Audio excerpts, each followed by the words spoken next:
One of the biggest hot button issues in the U.S. political discourse over the past 4 years has been the issue over the southern border. But Donald Trump, well, he's about to make some changes to the policy down there. And in today's video, you and I are going to meet the man that he has put in charge of locking down the southern border and sealing it for good. Now, with that being said, if you enjoy this type of content, politics, investing, economics, etc., consider subscribing to the page. And with no further ado, let's dive in. Mr. Hohman, you work for me. I'm a taxpayer. You work for me. I love that. I love that. I'm a taxpayer. You work for me. It's true. It's true, though. We pay taxes to the United States government. The United States government is then responsible to work for us, to work in the best interests of the constituents. The U.S. government is meant to work for the interests of the U.S. constituency. So, yes, you work for me. Thank you, sir. Don't know who you are yet, but thank you, sir. That is true. Also, a law of power. If you're the one expressing the most emotion in the room, you're probably the least powerful, and she just can't hold it together. Oh, AOC, this should be fun. Tolerance was interpreted as the policy that separated children from their... If I get arrested for DUI and I have a young child in the car, I'm going to be separated. When I was a police officer in New York and I arrested a father for domestic violence, I separated that Mr. Hohman, with all due respect, legal asylees are not charged with any crime. When you enter the country illegally, it's violation 8 United States Code 1325. Seeking asylum is legal. If you want to seek asylum, you go through the port of entry, do it the legal way. Precisely. You do it the legal way. Because it's the same thing as an insanity charge, right? Seeking asylum is the exact same thing as an insanity charge. Anybody can plead it, anybody can claim it, and apparently there's no checking to see if the person is insane, or in this case, if the person is actually seeking asylum because there is a concrete reason for them doing so. And what are the plans with the asylum seekers, right? I understand the need to bring people in for asylum. I understand the humanitarian effort. I understand the moral and ethical basis on why you would bring people in because they are seeking asylum from some sort of conflict in their native country, a famine, whatever it may be, political turmoil. I understand that. But we need to have a plan for what we do with these people. You can't just plop them in the middle of this giant land we call the United States and expect them to be okay. You can't just feed them a binky in the form of debit cards and credit cards and free housing, etc., without any plan to get their lives on track. Seeking asylum isn't staying on your friend's couch for a week, 2 weeks, 3 weeks, 4 weeks, on into the future indefinitely because you can't get a job and because you can't pay rent or pay bills. No, seeking asylum, or in this case, staying at a friend's house is, okay, I'm going to stay at your house, friend, and I'm going to cook for you, and I'm going to clean the place. And when I'm not doing that, I'm going to look for a job, or I'm going to be working out. I'm going to be doing productive things to better my life so that perhaps I can get out of this situation, so that I can improve my life. That's the idea here. I like this guy so far. He's a little rough around the edges. Don't get it twisted, but maybe that's what we need. I don't know. I'm not the one in charge. To say, but I was angry. Let me tell you why you're angry. Because you or no one else in this room has seen what I've seen in my 34 years.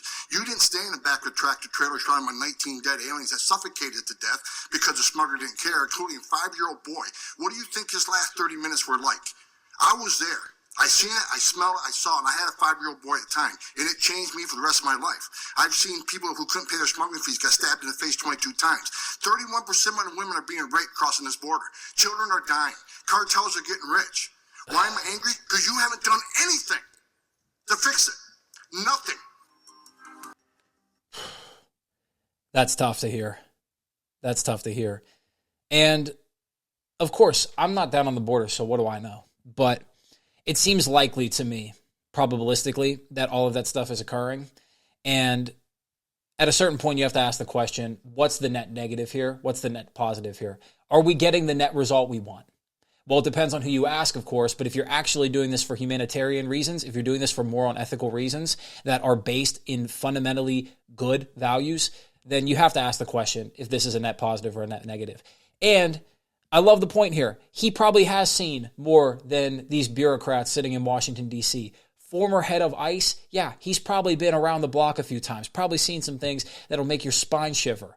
And that is one of the biggest problems we have in America and across the West in general, is that bureaucracy has eaten everything. It is a parasite. It is an all-consuming beast that just nibbles and nibbles and nibbles until eventually it takes gulps, and then it just devours everything in its path because it has to consume. It's like that scene in The Matrix where Smith is talking to Morpheus when he's tied up in the first movie. He says that the human race is like a disease. It just eats everything, destroys everything in its path, and it moves on to the next host.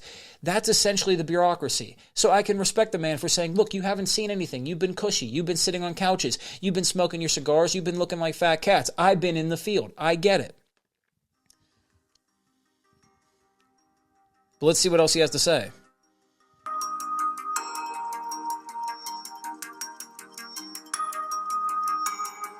Tom Hohman. It's going to be a tough task if he really wants to go through with that.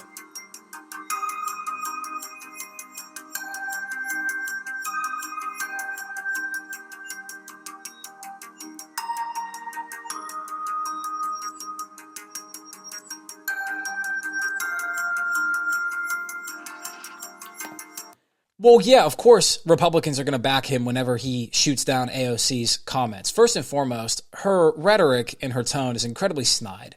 So it would be tough to keep your composure in that situation. Secondly, the thing about AOC that is so obviously ridiculous is that she comes up with these grand ideas, these abstract policies, when she has never been on the ground in any of these situations. She has never had to face any of the repercussions of her policies. She's never had to face any of the repercussions of her decisions. She's never seen how they impact people in real time. It's all about numbers on a spreadsheet. It's all about databases and projections and, oh, this could happen because it's just supposed to be this way or it should be this way. But what about how things are? I can see why somebody like this would be incredibly blunt with her.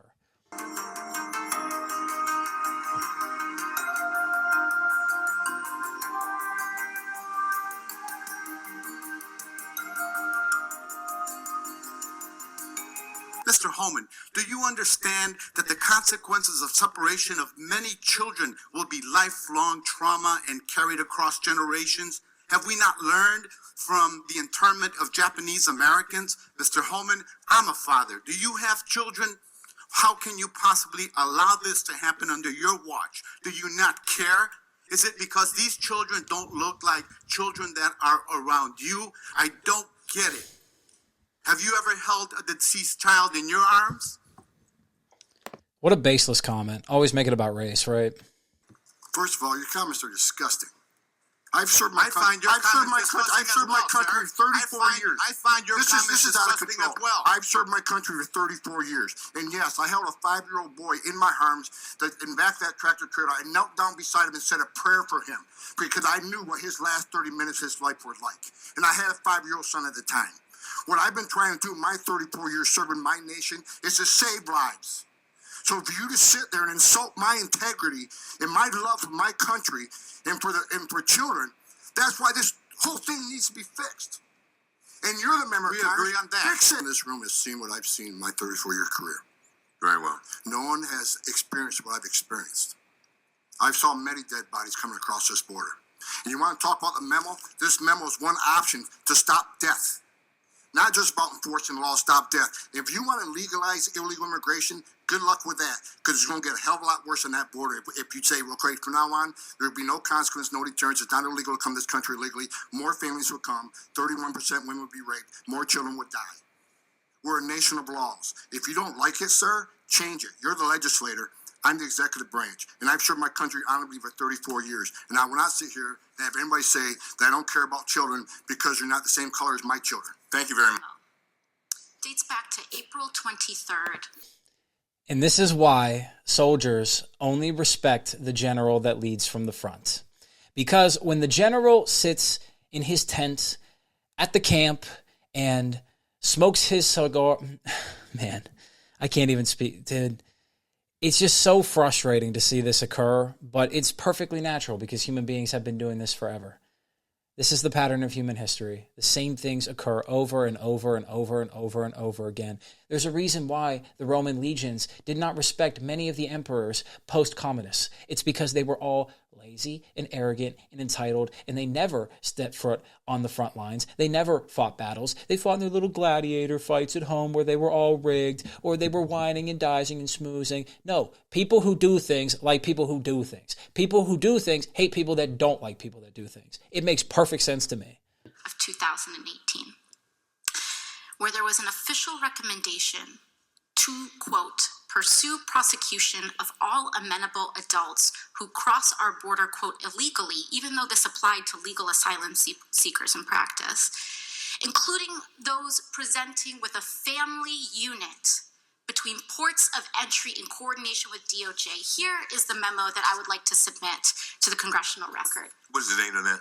It is the memorandum for the Secretary from Homeland Security. Date. April 23rd, 2018, subject increasing prosecutions of immigration violations. Without objection. And so I looked at this memo, and it seems like this is the source of it. And it seems as though, Mr. Hohman, that you are the author.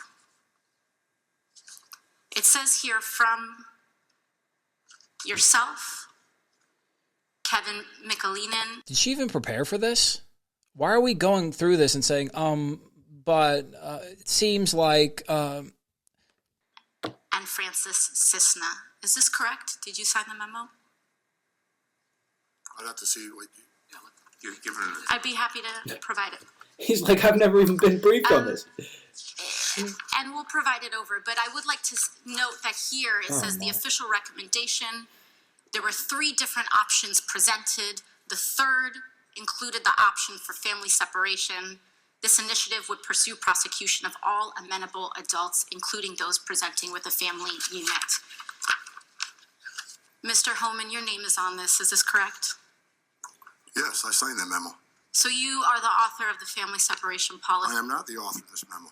You're not the author, but you signed the memo. Yes, a zero tolerance memo. So you provided the official recommendation to Secretary Nielsen on family for the United States to pursue family separation. I gave Secretary Nielsen numerous recommendations on how to secure the border and save lives. But it says here that you gave her numerous options, but the recommendation was option 3, family separation. What I'm saying, this is not the only paper where we've given the Secretary numerous options to secure the border and save lives. And so the recommendation, of the many that you recommended family separation. I recommend a zero tolerance. Which includes family separation. The same as is whenever a U.S. citizen parent gets arrested with a child. Zero tolerance was interpreted as the policy that separated children from their... If I get arrested for DUI and I have a young child in the car, I'm going to be separated. When I was a police officer in New York and I arrested a father for domestic violence, I separated that father from his Mr. Hohman, with family. all due respect, legal asylees are not charged with any crime. When you're into the country illegally, it's violation 8 United States Code 1325. Seeking asylum is legal. If you want to seek asylum, you go through the port of entry, do it the legal way. The Attorney General of the United States... Dude, she's like, I have no idea what to do with this guy.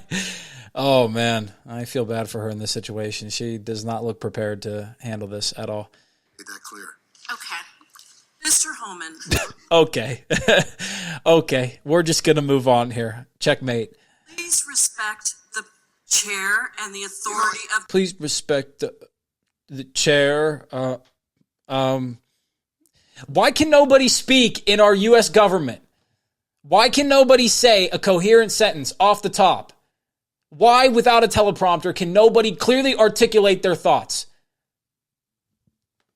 The chair, the time of the gentleman has expired. I've asked you politely to let me go beyond my time. You let other people go beyond their time, but not to Tom Hohman. He don't get me go beyond his time. Mr. Hohman, we have approved an agreement between the Republicans and the Democrats with the ranking member. We increased the time of one member of Congress who was interrupted by a protest. That is done with the approval of the ranking member. Please respect the chair's authority. I respect the chair's authority, but the chair... Mr. Hohman!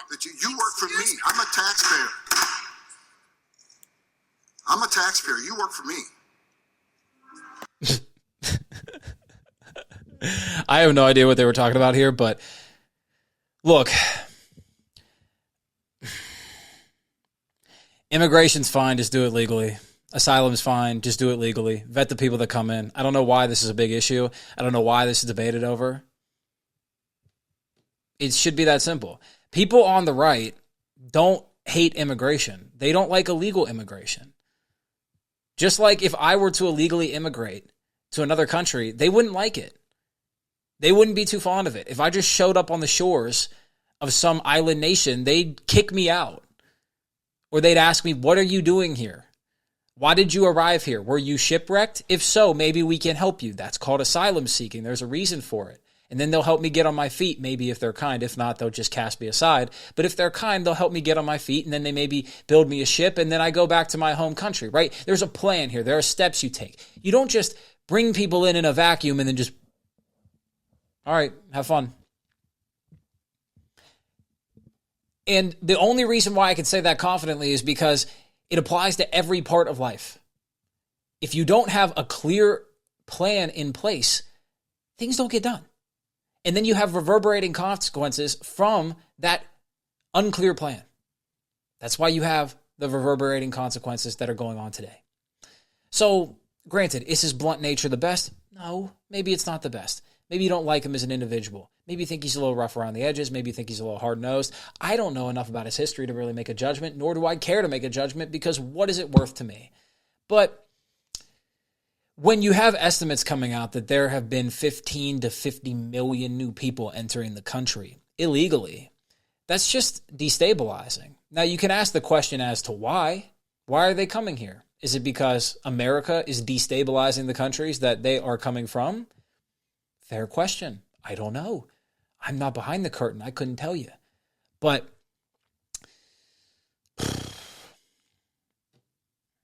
he's going to do what he thinks is best. And to be quite frank, I don't necessarily know how your life as a person gets better, or rather gets worse through this happening. But in any case, let me know what you think here. This is a complicated issue. This is a big topic.